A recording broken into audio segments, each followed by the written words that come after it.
The Capitoline Wolf is perhaps the most famous Etruscan sculpture that we see, and it may not be Etruscan, and it symbolized someone else. And it's problematic, but we're going to get into it. So what's happening is, even though by the time we get to the 5th century, the 400s, it's a golden age in Greece, it's not for the Etruscans, because in about 509 BCE, the Romans will expel the last of the Etruscan kings, and they develop this republican form of government, and they impose it upon the Etruscans. They really assimilate the Etruscans into Roman society, take them over, and effectively end Etruscan dominance and their prosperity in the region. The Etruscans will end up, their artisans will in some cases become slaves, in some cases take commissions from the Romans, and we will see the creation of the Capitoline Wolf. This is a larger than life-size wolf, cast in hollow bronze. Again, hollow cast because it's going to save material. You don't want to use extra metals, especially semi-precious metals like bronze, if you don't need to.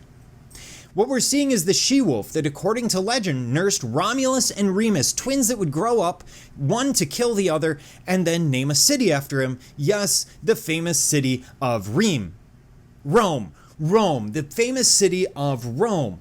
Likely this was made for this new Roman Republic, or this is what we're told. This is the problematic part.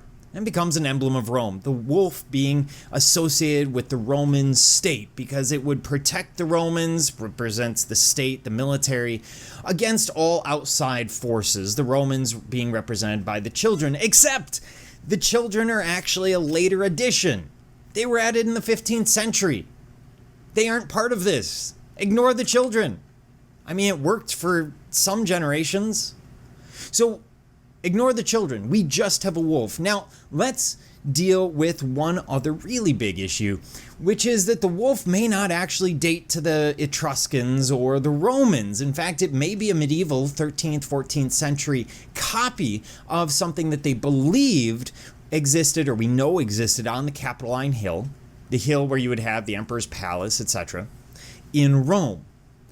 Why would this happen? Well, by the time you get to the 13th, 14th century, the papacy in Rome really wants to recreate the Roman Empire.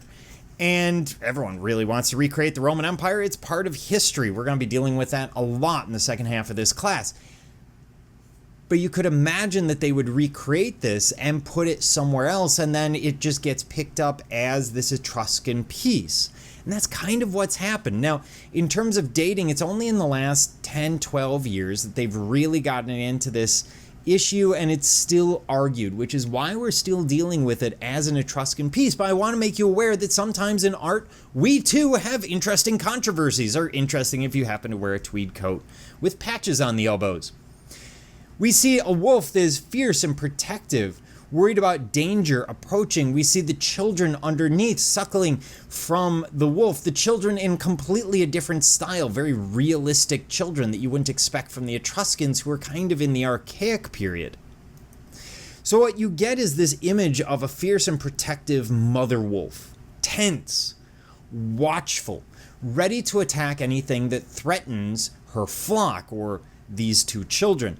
And this will become an image of Rome, especially in the modern day. Wolves are an image of Rome back then too, but this image becomes an image of Rome really in the 19th and 20th centuries, as well as before.